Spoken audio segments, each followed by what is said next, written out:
Bienvenue sur Regatta, le magazine de la régate et de la course à la voile. Cette semaine, une programmation chargée. Les AC45 qui naviguent en baie de San Francisco et le chavirage d'Oracle Racing. Le baptême de Groupama 4, le Volvo Open de Franck Hamas. Un point sur la Generali Solo, la flotte est partie pour la seconde étape hauturière. Le duel entre Safran et PRB parti pour le record des îles britanniques. La troisième étape du World Match Racing Tour en Corée. L'équipe de France conclut la Scandia Sail for Gold avec 3 médailles, plus celle des Paralympiques. Passage obligé et symbolique dans la vie d'un nouveau bateau, le Volvo Open 70 a été baptisé à Lorient samedi 11 juin. Groupama 4, c'est la monture sur laquelle Franck Hamas et son équipage participeront à la prochaine Volvo Ocean Race. Et pour casser la bouteille sur l'étrave, plus qu'un symbole pour ce prochain départ, Gérard Petitpas a été choisi. Il était le dernier représentant français sur cette même course, il y a de ça 18 ans. Le chronomètre est donc officiellement lancé jusqu'au 29 octobre prochain pour le départ d'Alicante en Espagne, et dans un an, Groupama 4 cinglera de nouveau vers l'Orient, l'avant-dernière étape de l'épreuve. Mais avant de penser régate et technique, l'heure était à la fête samedi pour ce baptême. Musique, feu d'artifice, l'organisation a mis l'accent sur le spectacle pour le public venu nombreux. Nul doute qu'il s'agissait bien de la première grande étape pour Hamas sur cette Volvo.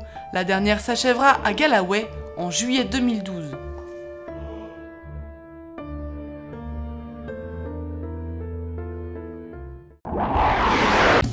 Arrivé la semaine dernière à l'E4, les voilà déjà repartis.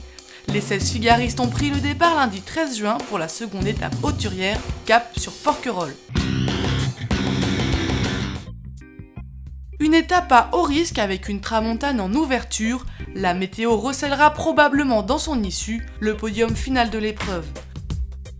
Et même si au dernier classement de mardi 14 juin, Fabien Delahaye était en tête, les positions peuvent encore changer, son avance n'était pas si importante.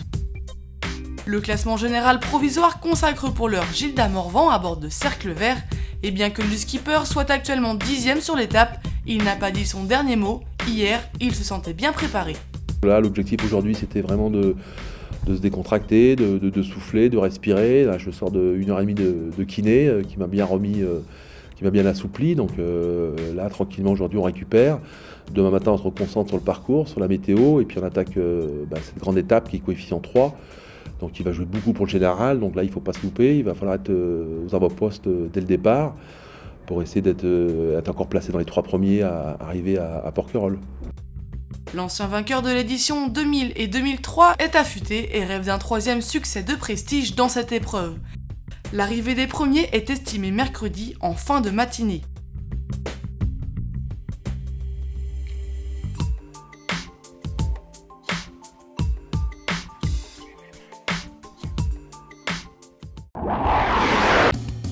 Le spectacle sera sans aucun doute au rendez-vous lors de la prochaine Coupe de l'América. La C45 de Russell Coutts a chaviré dans la baie de San Francisco. De la vitesse, du fun, du plaisir et surtout du spectacle, la prochaine Coupe de l'América nous réserve bien des surprises. Lors des régates de test courues en baie de San Francisco, l'un des 2 AC45, le d'Oracle Racing, skippé par Russell Coutts, s'est retourné dans une phase de pré-départ alors que le skipper tentait d'abattre. Un des équipiers catapulté sur l'aile a dû être évacué. Mais il n'y a pas que les katas qui ont du mal à tenir à l'endroit. Les finances de l'organisateur et des équipes ne sont pas au beau fixe. Pour l'heure, sur une douzaine d'équipes qui ont annoncé leur intention de défier Oracle Racing, seuls 3 ou 4 disposeraient du budget nécessaire. Le nombre de participants ainsi que leurs origines auront donc une grosse influence sur l'apport financier de la ville de San Francisco, car pour l'instant les choses ne semblent pas encore bouger. L'organisation attend par exemple toujours les 10 millions de dollars promis de la mairie pour refaire les pontons. Une idée tout à fait originale pour Marc Guillemot et Vincent Rioux, tenter ensemble en duel le record du Tour des îles britanniques. C'est à 21h45 pour Safran et 21h48 pour PRB samedi 11 juin que les 2 monocoques IMOCA ont franchi la ligne de départ, située à Cap Lizard pour tenter de battre le record du Tour des îles britanniques. Ils se sont donc élancés avec 3 minutes d'intervalle pour faire le tour de l'archipel des Shetland, et Irlande compris, dans le sens est-ouest pour revenir au point de départ.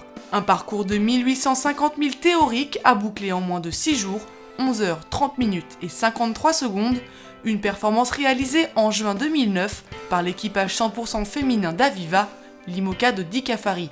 Aux dernières nouvelles lundi 13 juin, PRB menait une avance de 24 000 sur Safran et une avance sur le temps d'Aviva. La troisième étape du World Match Racing Tour vient de se terminer. En Corée du Sud, c'est le Suédois Björn Hansen qui s'impose. Le Korea Match Cup, remporté l'an dernier par Mathieu Richard, n'a cette fois pas été favorable aux deux équipages de l'équipe de France. La première déception a été pour Damien Hiel, qui abordait l'épreuve asiatique en leader du championnat du monde. Après leur victoire à Marseille et leur 5e place en Allemagne, Damien Hiel et son équipage n'ont pas réussi à atteindre les quarts de finale. Mathieu Richard espérait bien quant à lui réitérer sa victoire de l'an passé sur cette même étape. Avec son équipage, il réalise un bon début d'épreuve avec 7 matchs remportés contre 4 perdus.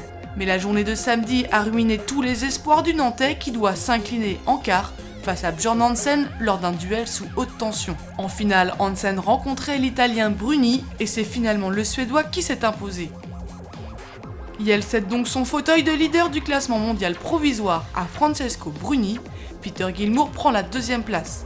Damien est toujours sur le podium en 3e position. Mathieu Richard est quant à lui 8e de ce classement provisoire. Les deux Français seront de nouveau sur l'eau dans 10 jours pour la 4e manche du championnat au Portugal. Début de l'épreuve, mercredi 22 juin.